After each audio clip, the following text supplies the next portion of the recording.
What's going on, everybody? It's your boy Soulfly Trades here, back with another video. And today was a beautiful day. You know, today was very beautiful. I just want to go over basically the trade that I took. Took two trades. One went against me for $30, and the other one I had a profit of 200 and something dollars. So let's just go ahead and jump right into it. I'll bring up my 5-minute time frame.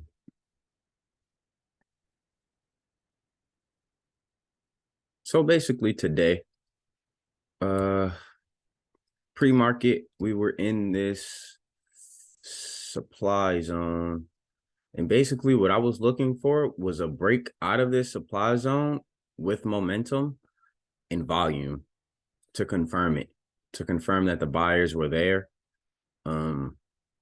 So basically my first trade, I got in slightly early, a couple minutes early. Let's go to my 1 minute so I can explain this better.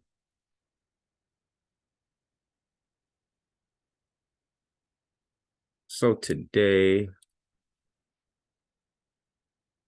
okay, so basically,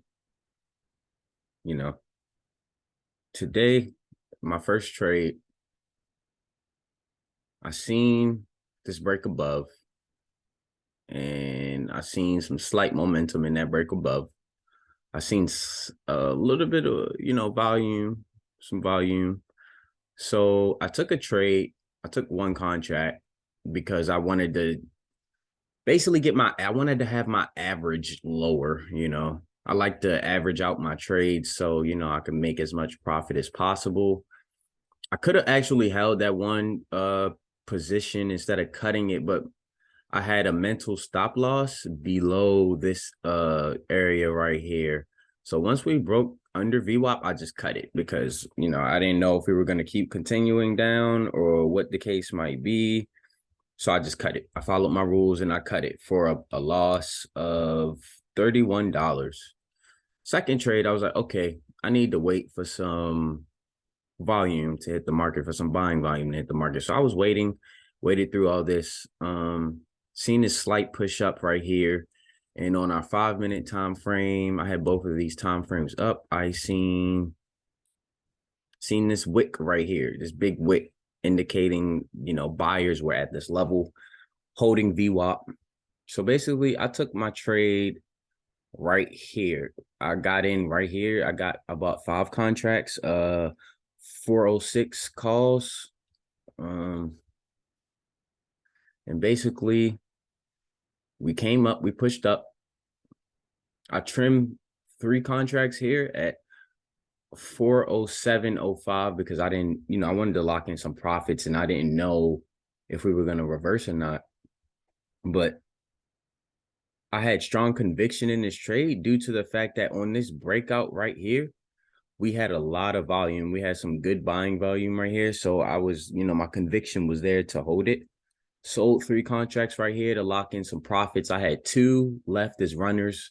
I held through all this right here. Finally sold once we got to 407.13. I sold the rest of my positions for a profit of, give me 1 second, everyone. A profit of $221. And right now my goal is about $200 a day. Again, if you make $25 an hour and you work 8 hours, that's $200. So I'll let you guys do the math. And I held that trade about 15 minutes. Wait. Yeah, I held that trade for about 15 minutes. Sold 3 contracts right here. I seen that we had an intraday floor right here, and I moved my stop loss up to right under this key level right here, right under the second floor of support. So basically I held through, sold up here at this key level. Beautiful trade, so beautiful. And I was considering on holding one runner to my next key level of 408.28, but in the past, whenever I try to hold a runner after I've already gotten to a key level, that I plan to take profit at, price always reverses against me. So learning my lesson through a bunch of trial and error. I sold all my positions, and I'm glad I sold all my positions because, as you can see, we could not break above with momentum past this 407.13 area. Highest we got was 407.45, about 32 cents, higher than the key level I sold it at. We just couldn't break above it. So I sold those contracts, and I was looking at first to get in again. I sold all my positions to get in again if we broke above 407.45, but we retested it with low volume. If it was to retest this with low volume, I would have gotten back in the trade and taken it up to 408.28. But price action told me to sell. As we came down, volume was above average. So that means sellers were actually there at this key level to take it back down. And long story short, the risk management on this trade was beautiful. I had about a 3-to-1 or 2.5-to-1 risk management ratio. So it was really beautiful. You couldn't ask for a better day than this. And, basically tomorrow, what I'm looking for is basically the same thing, if I'm being completely honest with you guys, because we're back in this zone. As you can see, we're back in this zone. So basically, I want to take, if we're looking bullish tomorrow, I'd take the same thing, a break above the supply zone, supply/demand zone with momentum and volume, and maybe a retest of this supply zone to take it back up to 407.13. Or if we're looking pretty bearish, I'd like a break under this supply zone with a retest on low volume to take puts down to, I'd say, 403. I do 403 calls and take it down to 401. But I trim on the way down. I trim my positions on the way down.